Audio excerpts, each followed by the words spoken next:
एक, कृत्रिम उपग्रह आर्टिफिशियल सैटेलाइट्स। 1. कृत्रिम उपग्रह क्या हैं? What are artificial satellites? कृत्रिम उपग्रह मानव निर्मित वस्तुएं हैं जो पृथ्वी और सौर मंडल के अन्य ग्रहों की परिक्रमा करती हैं। इनका उपयोग पृथ्वी, अन्य ग्रहों का अध्ययन करने, संचार में सहायता करने और यहाँ तक कि दूर के ब्रह्मांड का निरीक्षण करने के लिए किया जाता है। उपग्रहों में लोग भी हो सकते हैं, जैसे कि अंतर्राष्ट्रीय अंतरिक्ष स्टेशन। पहला कृत्रिम उपग्रह सोवियत स्पुतनिक 1 मिशन था, जिसे 1957 में लॉन्च किया गया था। 1.2 कृत्रिम उपग्रहों के प्रकार टाइप्स ऑफ आर्टिफिशियल सैटेलाइट्स। अनुप्रयोग के आधार पर कृत्रिम उपग्रहों के सबसे सामान्य प्रकार हैं। संचार, पृथ्वी अवलोकन, नेविगेशन, खगोलीय। 2. संचार उपग्रह कम्युनिकेशन सैटेलाइट्स। 2.1 संचार उपग्रह क्या हैं? What are communication satellites?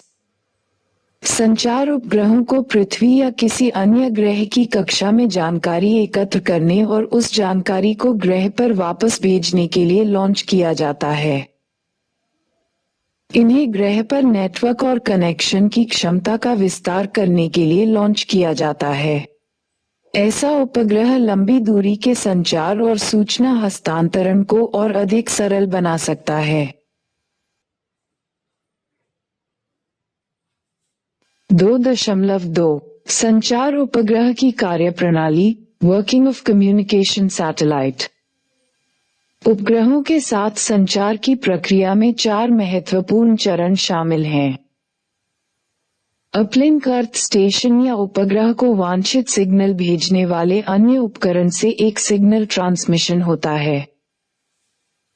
प्राप्त सिग्नल को उपग्रह द्वारा प्रवर्धित किया जाता है। सिग्नल को डाउनलिंक के रूप में वापस पृथ्वी पर प्रेषित किया जाता है। एंटीना या प्राप्त करने वाले उपकरण को ये सिग्नल प्राप्त होता है। 2-3 संचार उपग्रहों के अनुप्रयोग एप्लीकेशंस ऑफ कम्युनिकेशन सैटेलाइट्स। दूरसंचार, स्थानीय और दूर दराज के क्षेत्रों के साथ कुशलतापूर्वक आवाज और डेटा संचार प्रदान करना। टेली चिकित्सा, मोबाइल इकाइयों को प्रमुख अस्पतालों और चिकित्सा केंद्रों से निर्बाध रूप से जोड़ा जा रहा है और चिकित्सा व्यवसाय तेजी से डेटा तक पहुंचने में सक्षम हैं। टेली शिक्षा, संचार उपग्रह दूरदराज के स्थानों में छात्रों और पेशेवरों को शिक्षा उपलब्ध कराते हैं। बैंकिंग, बैंकों और एटीएम को डेटा संचारित करने के लिए एक सुरक्षित और विश्वसनीय कनेक्टिविटी की आवश्यकता होती है और उपग्रह सभी असीमित लेनदेन के लिए विश्वसनीय कनेक्टिविटी प्रदान करते हैं। स्मॉलसैट्स के माध्यम से इंटरनेट ऑफ थिंग्स लॉट। तकनीक का विकास निम्न पृथ्वी कक्षाओं लो अर्थ ऑर्बिट में छोटे संचार उपग्रहों के प्रक्षेपण के माध्यम से इंटरनेट से जुड़े आईओटी उपकरणों की संख्या को बढ़ाया जा सकता है।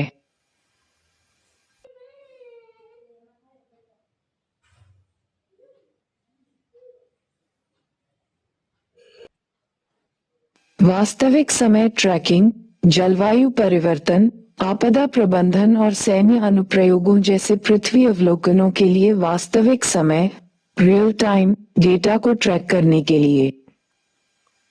टीवी प्रसारण, टेलीविजन पर विभिन्न कार्यक्रम जैसे फिल्में, लाइव गेम और लाइव समाचार सीधे प्रसारण उपग्रह के माध्यम से उपलब्ध हैं।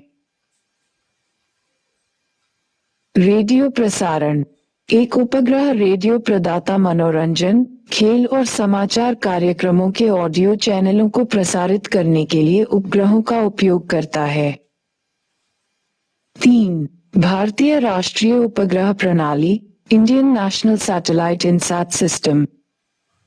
भारतीय राष्ट्रीय उपग्रह इनसैट प्रणाली एशिया प्रशांत क्षेत्र में सबसे बड़ी घरेलू संचार उपग्रह प्रणालियों में से एक है, जिसमें 9 परिचालन संचार उपग्रहों को भूस्थैतिक कक्षा में रखा गया है। इसकी स्थापना 1983 में श्रृंखला के पहले उपग्रह INSAT-1B के शुरुआत के साथ की गई थी। 3.1 भारत पर इनसैट कार्यक्रम का प्रभाव, impact of INSAT programme on India. भारत की संचार उपग्रह श्रृंखलाएं इनसैट और GSAT उपग्रहों की श्रृंखलाओं में एक बहुत बड़े समूह में विकसित हो चुकी है। इनसैट उपग्रह प्रणाली टेलीविजन, दूरसंचार, रेडियो नेटवर्किंग, व्यापार और व्यक्तिगत संचार और मौसम पूर्वानुमान और मौसम संबंधी सेवाओं के क्षेत्रों में नियमित सेवाएं प्रदान करने वाली सबसे बड़ी घरेलू संचार उपग्रह प्रणालियों में से एक है।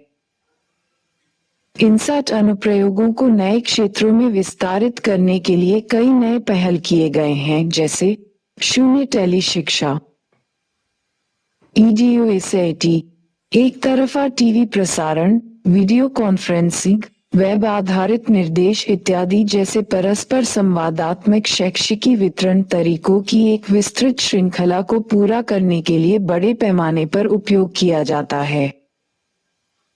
टेली चिकित्सा इसरो टेली चिकित्सा पायलट प्रोजेक्ट वर्ष 2001 में प्रूफ ऑफ कॉन्सेप्ट प्रदर्शन कार्यक्रम के हिस्से के रूप में शुरू किया गया था।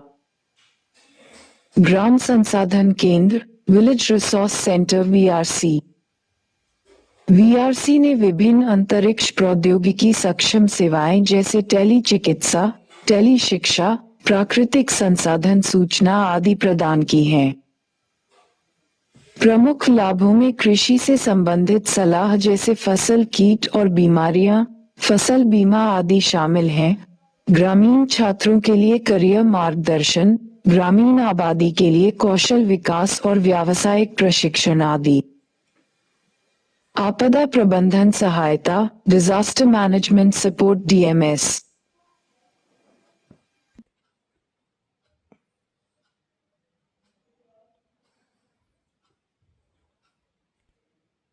इसरो भुवन आपातकालीन प्रबंधन के लिए राष्ट्रीय डेटाबेस और MOSDAC मौसम विज्ञान और समुद्र विज्ञान उपग्रह डेटा अभिलेखीय केंद्र meteorological and oceanographic satellite data archival centre जैसे विभिन्न भू पोर्टलों के माध्यम से इंटरैक्टिव भूस्थानिक डोमेन जियोस्पेशियल डोमेन्स में प्रासंगिक जानकारी का प्रसार करता है। शून्य उपग्रह समाचार संग्रहण, शून्य उपग्रह सहायता प्राप्त खोज एवं बचाव, satellite aided search and rescue SASR, शून्य इंटरनेट सेवाएं और ई-गवर्नेंस, वित्तीय सेवा नेटवर्क जैसे बैंकिंग, स्टॉक एक्सचेंज आदि, मानक समय और आवृत्ति signal, standard time and frequency signal STFS, प्रसार सेवाएं। इनसैट प्रणाली ने उत्तर पूर्व, अन्य दूर दराज के क्षेत्रों और द्वीपों जैसे कम पहुंच वाले क्षेत्रों तक भी पहुंच बढ़ा दी है। 3.2 महत्वपूर्ण संचार उपग्रहों की सूची, list of important communication satellites. उपग्रह CMS-01, GSAT-30, GSAT-31, GSAT-11 mission, GSAT-17, GSAT-15, GSAT-8, EDUSAT.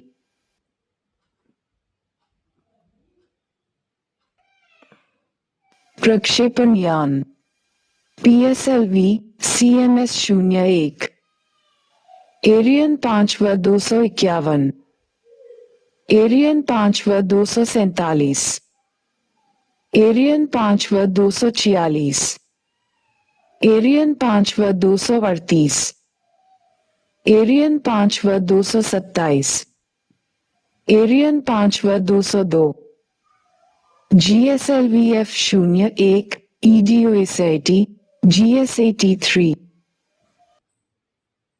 INSAT 3A, Kalpana 1, Arian 5, V160, PSLV, कल्पना 1। 4. पृथ्वी अवलोकन प्रणाली, अर्थ ऑब्जर्वेशन सिस्टम्स। 4.1 पृथ्वी अवलोकन क्या है? What is Earth observation? पृथ्वी अवलोकन भूमि, समुद्र, नदी, झील और वायुमंडल की निगरानी के लिए रिमोट सेंसिंग प्रौद्योगिकियों के उपयोग को संदर्भित करता है। 4.2 पृथ्वी अवलोकन उपग्रह, अर्थ ऑब्जर्वेशन सैटेलाइट्स। पृथ्वी अवलोकन प्रकार के उपग्रहों का उद्देश्य अंतरिक्ष से पृथ्वी की निगरानी करना और उनके द्वारा देखे गए किसी भी परिवर्तन पर रिपोर्ट करना है। सज्जित सेंसर, इक्विप्ड सेंसर उद्देश्य के आधार पर भिन्न होते हैं, जैसे प्राकृतिक घटनाओं का अवलोकन, आपदा निगरानी, मानव गतिविधि के कारण पृथ्वी में परिवर्तन इत्यादि। अवलोकन परिणाम उपग्रह छवियों या अवलोकन डेटा के रूप में प्रदान किए जाते हैं और पृथ्वी के संबंध में विभिन्न जानकारी में इसकी व्याख्या की जा सकती है। पृथ्वी अवलोकन अंतरिक्ष यान को इस प्रकार वर्गीकृत किया जा सकता है। शून्य मौसम उपग्रह मौसम के रुझान की निगरानी और पूर्वानुमान और वास्तविक मौसम डेटा प्रदान करने के लिए। शून्य रिमोट सेंसिंग उपग्रह इसका प्राथमिक अनुप्रयोग सभी प्रकार की पर्यावरण निगरानी और भौगोलिक मानचित्रण है।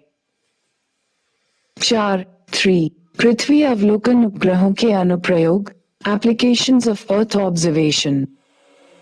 सैटेलाइट्स, कृषि और मिट्टी, अनाज के वितरण और भंडारण, सरकारी नीतियों, मूल्य निर्धारण, खरीद और खाद्य सुरक्षा, लवणीय, क्षारीय मिट्टी मानचित्रण जैसे फसल आंकड़ों पर जानकारी। नवीकरणीय ऊर्जा पृथ्वी अवलोकन डेटा की सहायता से पवन, सौर और तरंग ऊर्जा संसाधनों का आकलन किया जा सकता है। वन और पर्यावरण, जैव विविधता लक्षण वर्णन, आर्द्र भूमि, वन और बायोमास मानचित्रण, भूमि क्षरण और मरुस्थलीकरण प्रक्रियाएं, तटीय आर्द्र भूमि, मूंगा चट्टानें, मैंग्रोव, ग्लेशियर, वायु और जल प्रदूषण मूल्यांकन आदि का आकलन।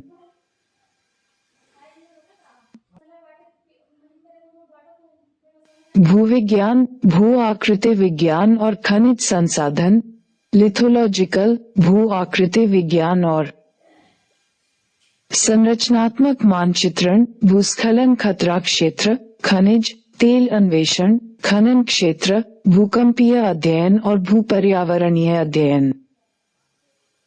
भूमि संसाधन, प्राकृतिक संसाधनों का कवरेज, भूमि उपयोग कवरेज, भूमि क्षरण मानचित्रण, बंजर भूमि मानचित्रण और मरुस्थलीकरण स्थिति मानचित्रण। महासागर विज्ञान, संभावित मछली पकड़ने वाले क्षेत्रों की पहचान, समुद्री स्थिति का पूर्वानुमान। तटीय क्षेत्र का अध्ययन और मौसम की भविष्यवाणी और जलवायु अध्ययन के लिए इनपुट। ग्रामीण विकास, बंजर भूमि का मानचित्रण, अद्यतन, वाटरशेड विकास और निगरानी और भूमि अभिलेख आधुनिकीकरण योजना। शहरी विकास, मैपिंग अनुप्रयोगों के लिए व्यापक स्थानिक कवरेज, बार बार आने की अवधि और व्यापक उपलब्धता के कारण शहरी भूमि उपयोग की गतिशीलता की निगरानी में सैटेलाइट आधारित रिमोट सेंसिंग फायदेमंद है। जल संसाधन, सिंचाई अवसंरचना मूल्यांकन, जल संसाधन सूचना प्रणाली, बर्फ के पिघलने का अनुमान, जलाशय क्षमता मूल्यांकन और जल विद्युत के लिए साइट चयन। मौसम और जलवायु मौसम उपग्रह रेडियोमीटर नामक उपकरण ले जाते हैं जो चित्र बनाने के लिए पृथ्वी को स्कैन करते हैं। इन आंकड़ों के माध्यम से तूफान, बवंडर, भारी वर्षा, बादल छाए रहेंगे या नहीं और यहाँ तक कि गर्मियों में उच्च तापमान, सूखा आदि की भविष्यवाणी की जा सकती है। आपदा प्रबंधन सहायता बाढ़, चक्रवात, सूखा, भूस्खलन, भूकंप और जंगल की आग जैसी विभिन्न प्राकृतिक आपदाओं का संचालनात्मक समाधान करना। प्रारंभिक चेतावनी प्रणालियों और निर्णय समर्थन उपकरणों पर अनुसंधान और विकास। 5. भारत के पृथ्वी अवलोकन उपग्रह earth observation satellites of India. 1988 में IRSIA से शुरुआत करते हुए इसरो ने कई पृथ्वी अवलोकन उपग्रह लॉन्च किए हैं। इन उपग्रहों के डेटा का उपयोग कृषि, जल संसाधन, शहरी नियोजन, ग्रामीण विकास, खनिज पूर्वेक्षण, पर्यावरण, वानिकी, महासागर संसाधन और आपदा प्रबंधन को कवर करने वाले कई अनुप्रयोगों के लिए किया जाता है।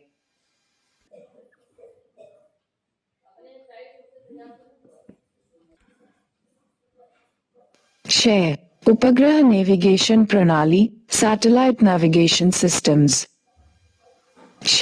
1. उपग्रह नेविगेशन प्रणाली क्या है? What is a satellite navigation system?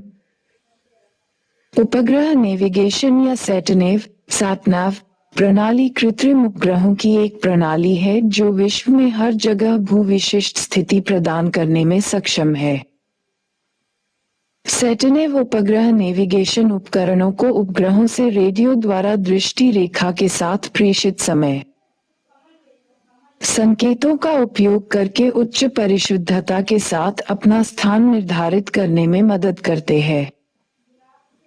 प्रत्येक प्रणाली के लिए वैश्विक कवरेज आमतौर पर कई कक्षीय विमानों के बीच फैले 18-30 मध्यम पृथ्वी कक्षा मीडियम अर्थ ऑर्बिट मियो उपग्रहों के एक उपग्रह समूह द्वारा प्राप्त किया जाता है। 6.2 अंतरिक्ष नेविगेशन प्रणाली के प्रकार types of space navigation system. अंतरिक्ष नेविगेशन प्रणाली के दो प्रमुख प्रकार हैं। वैश्विक नेविगेशन उपग्रह प्रणाली global navigation satellite system GNSS। वैश्विक नौवहन उपग्रह प्रणाली GNSS उस उपग्रह नक्षत्र का वर्णन करता है जो वैश्विक या क्षेत्रीय आधार पर स्थिति, नेविगेशन और समय सेवाएं प्रदान करता है। 2023 तक 4 वैश्विक प्रणालियां चालू हैं। 0. संयुक्त राज्य अमेरिका का global positioning system global positioning system GPS 1993 में पूरी तरह से चालू हो गया था। रूस का ग्लोबल नेविगेशन उपग्रह प्रणाली global navigation satellite system GLONASS। चीन का बेबाव नेविगेशन उपग्रह प्रणाली और यूरोपीय संघ के गैलीलियो। 0. क्षेत्रीय नेविगेशन उपग्रह प्रणाली regional navigation satellite system RNSS। क्षेत्रीय नेविगेशन उपग्रह प्रणाली RNSS एक स्वायत्त क्षेत्रीय नेविगेशन प्रणाली है जो क्षेत्रीय पैमाने पर कवरेज प्रदान करती है। संचालन में ये RNSS हैं। 0. जापान का क्वासी जेनिथ उपग्रह प्रणाली quasi zenith satellite system QZSS और 0. भारतीय क्षेत्रीय नेविगेशन उपग्रह प्रणाली Indian regional navigation satellite system IRNSS और NAVIC। 3. उपग्रह नेविगेशन के अनुप्रयोग एप्लीकेशंस ऑफ सैटेलाइट नेविगेशन यात्रा उपग्रह नेविगेशन ने अज्ञात स्थानों की यात्रा को सरल बना दिया है। ट्रैकिंग और निगरानी किसी पैकेज के स्थान को ट्रैक करना आम हो गया है, चाहे वह पार्सल हो या भोजन वितरण। विमानन सैटेनेव सेवाओं वाले विमान पायलट पर भार कम करते हैं और दुर्घटनाओं में कमी लाते हैं। समुद्री नेविगेशन सहायता सेल्फ स्टीयरिंग और स्वचालित चार्ट प्लॉटर तकनीक ने नौकायन को आसान बना दिया। सर्वेक्षण भवन, सड़क और अन्य निर्माण कंपनियां सटीक और सही रीडिंग के लिए सैटेनिव प्रौद्योगिकियों का उपयोग करते हैं। खनन और पुरातत्व दोनों क्षेत्र उत्खनन और विस्तृत साइट सुविधाओं के लिए साइटों की 3D मानचित्रण करने के लिए उपग्रह नेविगेशन का उपयोग करते हैं। अंतरिक्ष अनुप्रयोग वे अंतरिक्ष यान जिसमें उपग्रह नेविगेशन रिसीवर हो, सटीक रूप से ऑर्बिट निर्धारण को सक्षम बनाते हैं। ये स्वायत्त नेविगेशन और मिलन संबंधी कार्यों को करने में भी मदद करते हैं। सैन्य संचालन मानव रहित हवाई वाहन, अनमैन्ड एरियल व्हीकल्स UAV, मिसाइलों और बमवर्षकों को निर्देशित तकनीक के साथ अद्यतन किया जाता है, जिसे सैटेनिव तकनीक के एकीकरण के साथ हासिल किया गया है। 7. भारत के नेविगेशन उपग्रह navigation satellites of India. 7.1 GPS सहायता प्राप्त जियो संवर्धित navigation GPS aided geo augmented navigation GAGAN. यह एक अंतरिक्ष आधारित संवर्धित प्रणाली space based augmentation system SBAS है, जिसे इसरो और भारतीय हवाई अड्डा प्राधिकरण एयरपोर्ट अथॉरिटी ऑफ इंडिया द्वारा संयुक्त रूप से विकसित किया गया है, ताकि पड़ोसी उड़ान सूचना क्षेत्र तक विस्तार करने की क्षमता के साथ भारतीय उड़ान सूचना क्षेत्र पर सर्वोत्तम संभव नेविगेशनल सेवाएं प्रदान की जा सके। 13 जुलाई 2015 को गगन लॉन्च करने के बाद भारत संयुक्त राज्य अमेरिका, यूरोप संघ और जापान की चुनिंदा लीग में शामिल हो गया, जिनके पास समान प्रणालियां हैं। गगन उपग्रहों और ग्राउंड स्टेशनों की एक प्रणाली है जो GPS सिग्नल सुधार प्रदान करती है। ये यौन क्षेत्र गड़बड़ी, समय और उपग्रह कक्षा त्रुटियों के कारण होने वाली GPS सिग्नल त्रुटियों को ठीक करता है और यह प्रत्येक उपग्रह के स्वास्थ्य के बारे में महत्वपूर्ण जानकारी भी प्रदान करता है। गगन का कार्य। गगन में भारत के विभिन्न स्थानों पर स्थित ग्राउंड रेफरेंस स्टेशनों का एक सेट शामिल है, जिसे इंडियन रेफरेंस स्टेशन INRES कहा जाता है, जो GPS उपग्रह डेटा एकत्र करता है। एक master station Indian master control centre संदर्भ स्टेशनों से डेटा एकत्र करता है और GPS सुधार संदेश बनाता है। संशोधित अंतर संदेशों को भारतीय uplink station Indian uplink station INLUS के माध्यम से अपलिंक किया जाता है और फिर 3 भूस्थैतिक उपग्रहों GSAT-8, GSAT-10 और GSAT-15 से एक सिग्नल पर प्रसारित किया जाता है। इस सिग्नल की जानकारी बुनियादी GPS सिग्नल संरचना के साथ संगत है, जिसका अर्थ है कि कोई भी SBAS सक्षम GPS रिसीवर इस सिग्नल को पढ़ सकता है। कवरेज क्षेत्र।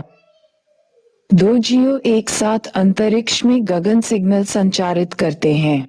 गगन जियो पद चिह्न अफ्रीका से ऑस्ट्रेलिया तक फैला हुआ है और गगन प्रणाली पड़ोसी देशों में विस्तार के लिए 45 संदर्भ स्टेशनों को पूरा करने की क्षमता रखती है। गगन GNSS पैनल द्वारा स्थापित अंतर्राष्ट्रीय नागरिक उड्डयन संगठन international civil aviation organisation ICAO मानकों और अनुशंसित प्रथाओं के अनुरूप एक नागरिक वैमानिकी नेविगेशन सिग्नल प्रदान करता है। ये प्रणाली अन्य अंतर्राष्ट्रीय SBAS प्रणालियों जैसे कि United states wide area augmentation system WAAS, यूरोपीय geostationary navigation overlay service EGNOS और जापानी MTSAT satellite augmentation system MSAS के साथ अंतर संचालित है और क्षेत्र भर में निर्बाध हवाई नेविगेशन प्रदान करती है। गगन का अनुप्रयोग। गगन प्रणाली का उपयोग वन्यजीव संसाधनों के प्रभावी प्रबंधन और वनों की निगरानी के लिए किया जा रहा है। ये भारतीय रेलवे को सिग्नलिंग के लिए नेविगेशनल सहायता प्रदान कर सकता है। जब कोई ट्रेन किसी व्यक्ति रहित क्रॉसिंग पर पहुंचती है और रेलवे पटरियों के संरेखण के लिए भी। देश के सभी राष्ट्रीय राजमार्गों के लिए road asset management system RAMS और एक आधुनिक प्रबंधन प्रणाली विकसित किए जाने की संभावना है जो गगन प्रणाली का उपयोग करेगी। ट्रैफिक जाम से बचने के लिए वास्तविक समय में यातायात को प्रबंधित करने के लिए गगन सिग्नल का भी उपयोग किया जा सकता है। अन्य क्षेत्रों में वायुमंडलीय अध्ययन के लिए वैज्ञानिक अनुसंधान, प्राकृतिक संसाधन और भूमि प्रबंधन, स्थान आधारित सेवाएं, मोबाइल और पर्यटन शामिल हैं। 7.2 भारतीय नक्षत्र के साथ navigation with Indian constellation NAVIC। देश की स्थिति, नेविगेशन और समय की आवश्यकताओं को पूरा करने के लिए इसरो ने एक क्षेत्रीय नेविगेशन उपग्रह प्रणाली स्थापित की है जिसे navigation with Indian constellation NAVIC कहा जाता है।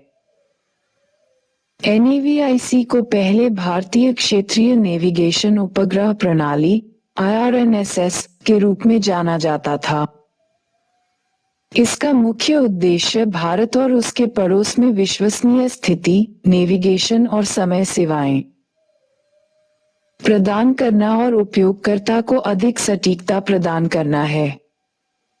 NAVIC 2 सेवाएं प्रदान करता है। 0 नागरिक उपयोगकर्ताओं के लिए मानक स्थिति सेवा standard position service SPS I0 रणनीतिक उपयोगकर्ताओं के लिए प्रतिबंधित सेवा रिस्ट्रिक्टेड सर्विस RSI नवेल्सी का संगठन। ये प्रणाली मूलतः 2 भाग वाली है। पहला भाग अंतरिक्ष खंड है जो 7 नेविगेशन उपग्रहों से ना है। फिर भूमि खंड है जो इन उपग्रहों से सिग्नल प्राप्त करता है और उन्हें विभिन्न अनुप्रयोगों में इस्तेमाल करता है।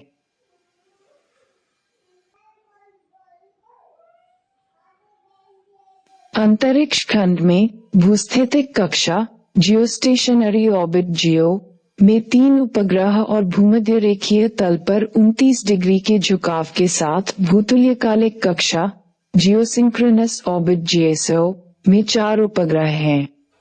सभी उपग्रह हर समय भारतीय क्षेत्र में दिखाई देते हैं। भारत ने वर्ष 2016 तक सभी 7 नेविगेशन उपग्रहों का प्रक्षेपण पूरा कर लिया। 2016 के मध्य में उपग्रह प्रणाली चालू भी हो गई। इसकी शुरुआत सैन्य और अन्य रणनीतिक अभियानों के लिए प्रतिबंधित सेवाएं प्रदान करने से हुई है। जमीनी नेटवर्क में एक नियंत्रण केंद्र, सटीक समय सुविधा, रेंज और अखंडता निगरानी स्टेशन, 2 तरफा रेंजिंग स्टेशन आदि शामिल हैं। ग्राउंड सेगमेंट IRNSS नक्षत्र के रखरखाव और संचालन के लिए जिम्मेदार है। यह नक्षत्र स्थिति की निगरानी, कक्षीय और घड़ी मापदंडों की गणना और नेविगेशन डेटा अपलोडिंग प्रदान करता है। इस प्रणाली का उद्देश्य पूरे भारतीय भूभाग में 10 मीटर से बेहतर और हिंद महासागर के साथ साथ भारत के चारों ओर लगभग 1500 किलोमीटर तक फैले क्षेत्र में 20 मीटर से बेहतर पूर्ण स्थिति सटीकता प्रदान करना है। मई 2023 में इसरो ने NAVIC के सामने आने वाली कुछ पिछली समस्याओं को दूर करने के लिए एक नया NAVIC उपग्रह NVS-01 लॉन्च किया, जो NAVIC की दूसरी पीढ़ी का है। NAVIC के सामने आने वाली समस्याओं में परमाणु घड़ी की विफलता, उपग्रह प्रतिस्थापन, सीमित कवरेज, मोबाइल बेमेल, सुरक्षा और एन्क्रिप्शन शामिल हैं। भारत को अपनी स्वयं की नेविगेशन प्रणाली की आवश्यकता क्यों है? ऐसी नेविगेशन प्रणाली की आवश्यकता इस तथ्य से प्रेरित है कि प्रतिकूल परिस्थितियों में विदेशी सरकार द्वारा नियंत्रित वैश्विक नेविगेशन उपग्रह प्रणालियों तक पहुंच की गारंटी नहीं है। इसके अलावा इसकी अपनी नेविगेशन प्रणाली भारत को स्थिति निर्धारण सेवाओं में अधिक सटीकता प्रदान करने में मदद करेगा। प्रणाली से उपलब्ध अन्य सेवाएं क्या हैं? नेविगेशन के अलावा प्रणाली सटीक समय रखने, आपदा प्रबंधन, बेड़े प्रबंधन और मानचित्रण में मदद करता है। NAVIC के अनुप्रयोगों में स्थलीय, हवाई और समुद्री नेविगेशन, वाहन ट्रैकिंग, मोबाइल फोन के साथ एकीकरण, जियोडेटिक डेटा कैप्चर, पैदल यात्रियों, हाइकर्स और यात्रियों के लिए स्थलीय नेविगेशन सहायता और ड्राइवरों के लिए दृश्य और आवाज नेविगेशन शामिल हैं। 8. खगोलीय उपग्रह एस्ट्रोनॉमिकल सैटेलाइट्स। 8.1 खगोलीय उपग्रह क्या है? What is an astronomical satellite?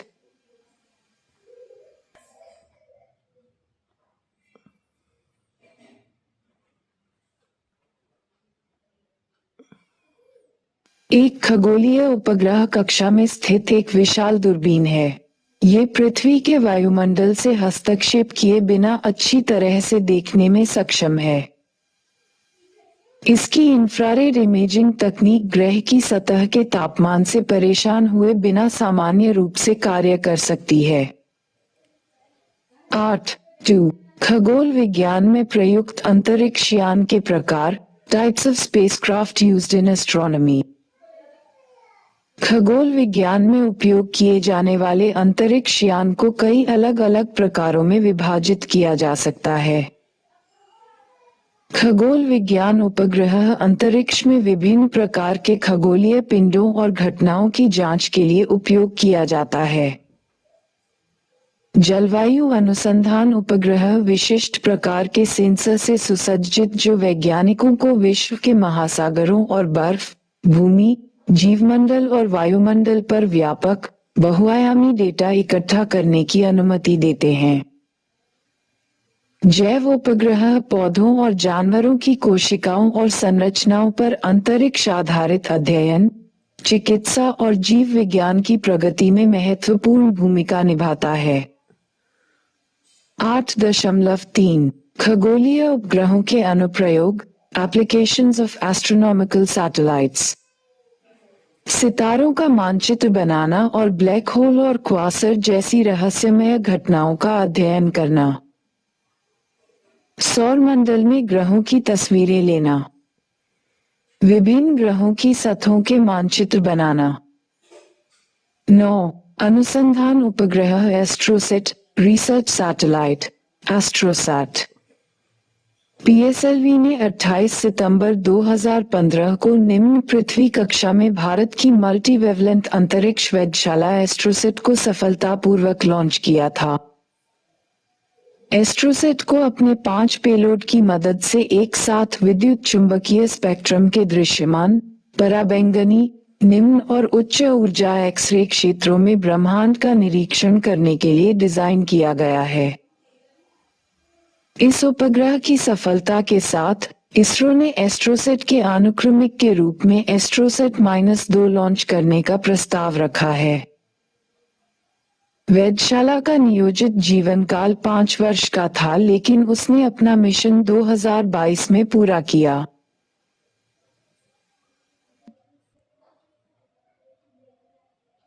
अंतरिक्ष वेधशाला एस्ट्रोसेट के सफल प्रक्षेपण के साथ इसरो ने भारत को उन चुनिंदा देशों के समूह में शामिल कर दिया जिनके पास आकाशीय पिंडों और प्रक्रियाओं का अध्ययन करने के लिए अंतरिक्ष दूरबीन है।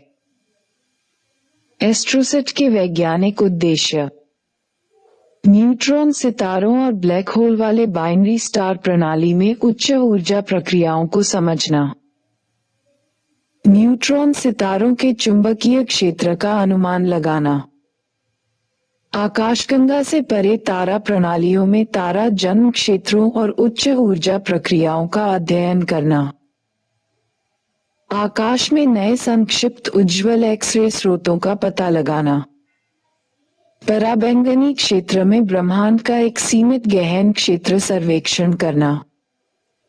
10. रिमोट सेंसिंग अनुप्रयोग, remote sensing applications. 10.1 remote sensing क्या है? What is remote sensing? Remote sensing किसी क्षेत्र विशेष में भौतिक रूप से गए बिना उसकी परावर्तित और उत्सर्जित विकिरण ऊर्जा को मापकर उसकी भौतिक विशेषताओं का पता लगाने और निगरानी करने की प्रक्रिया है। विशेष कैमरे दूर से संवेदी छवियां एकत्र करते हैं जो शोधकर्ताओं को पृथ्वी के बारे में चीजों को समझने में मदद करते हैं। 10.2 रिमोट सेंसिंग के अनुप्रयोग एप्लीकेशंस ऑफ रिमोट सेंसिंग। कृषि, फसल की स्थिति की पहचान करना, फसल के प्रकार, मिट्टी की नमी की मात्रा और खेत की फसल में पानी की मात्रा का निर्धारण करना, मिट्टी की विशेषताओं का मानचित्रण, मिट्टी प्रबंधन प्रथाएं, फसल उत्पादन का पूर्वानुमान और सूखे की निगरानी। वानिकी, वन क्षेत्र और वन के प्रकार का निर्धारण, वनस्पति घनत्व, वनों की कटाई और जंगल की आग पर नियंत्रण और बायोमास अनुमान। महासागर और तटीय निगरानी, महासागर पैटर्न की पहचान, मछली स्टॉक और समुद्री स्तनपाई का मूल्यांकन, पानी की गुणवत्ता, तापमान और ज्वार और तूफान के प्रभावों की निगरानी, तटीय वनस्पति का मानचित्रण और महासागरीय लवणता का निर्धारण। भूविज्ञान, आधारशिला और संरचनात्मक मानचित्रण, खनिज और हाइड्रोकार्बन अन्वेषण, पर्यावरणीय भूविज्ञान, अवसादन मानचित्रण और निगरानी और भूखतरा मानचित्रण। जल विज्ञान, आर्द्रभूमि मानचित्रण और निगरानी, बर्फ की मोटाई मापना, नदी और झील की बर्फ की निगरानी, बाढ़ मानचित्रण और निगरानी, ग्लेशियर की गतिशीलता की निगरानी और जल निकासी बेसिन का मानचित्रण। 11 भारतीय रिमोट सेंसिंग उपग्रह कार्यक्रम Indian remote sensing IRS satellite programme. 11.1 परिचय इंट्रोडक्शन। 1979 और 1981 में क्रमशः लॉन्च किए गए भास्कर-1 और भास्कर-2 उपग्रहों की सफल प्रदर्शन उड़ानों के बाद भारत ने स्वदेशी भारतीय रिमोट सेंसिंग उपग्रह कार्यक्रम विकसित करना शुरू किया। कार्यक्रम को कृषि, जल संसाधन, वानिकी और पारिस्थितिकी, भूविज्ञान, जल क्षेत्र, समुद्री मत्स्य पालन और तटीय प्रबंधन के क्षेत्रों में राष्ट्रीय अर्थव्यवस्था का समर्थन करने के लिए विकसित किया गया था। इसरो के तहत भारत में रिमोट सेंसिंग कार्यक्रम 1988 में IRS-IA स्वदेशी अत्याधुनिक ऑपरेटिंग रिमोट सेंसिंग उपग्रहों की श्रृंखला में से पहला के साथ शुरू हुआ। 11.2 प्रमुख क्षमताएं प्रिंसिपल कैपेबिलिटीज। कार्यक्रम में 3 प्रमुख क्षमताओं का विस्तार शामिल है। उपग्रहों को सूर्य समकालिक कक्षा में डिजाइन, निर्माण और प्रक्षेपित करना। अंतरिक्ष यान नियंत्रण, डेटा स्थानांतरण के साथ साथ डेटा प्रोसेसिंग और अभिलेखीय के लिए ग्राउंड स्टेशन स्थापित करना और संचालित करना। जमीनी स्तर पर विभिन्न अनुप्रयोगों के लिए प्राप्त डेटा का उपयोग करना।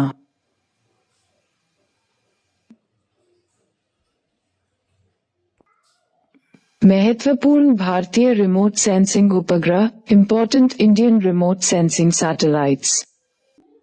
नाम IRS।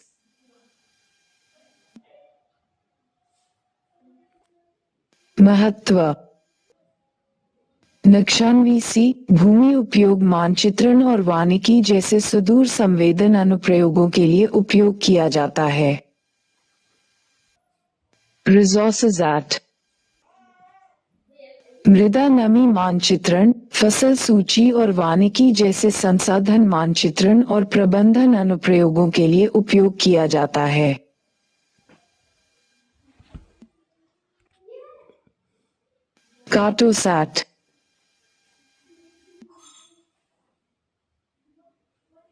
नक्शानवीसी और उच्च रिजोल्यूशन इमेजिंग अनुप्रयोगों के लिए उपयोग किया जाता है।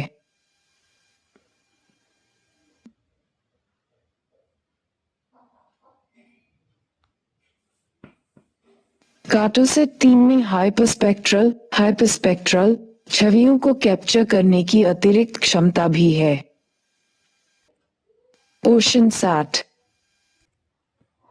समुद्री सतह तापमान मानचित्रण, महासागर रंग मानचित्रण और समुद्री पवन वेक्टर मानचित्रण जैसे समुद्र विज्ञान संबंधी अनुप्रयोगों के लिए उपयोग किया जाता है। RISAT इन उपग्रहों में सिंथेटिक एपर्चर रडार सेंसर थे जो उन्हें बादल या अंधेरे परिस्थितियों में भी पृथ्वी की तस्वीरें खींचने में मदद करते।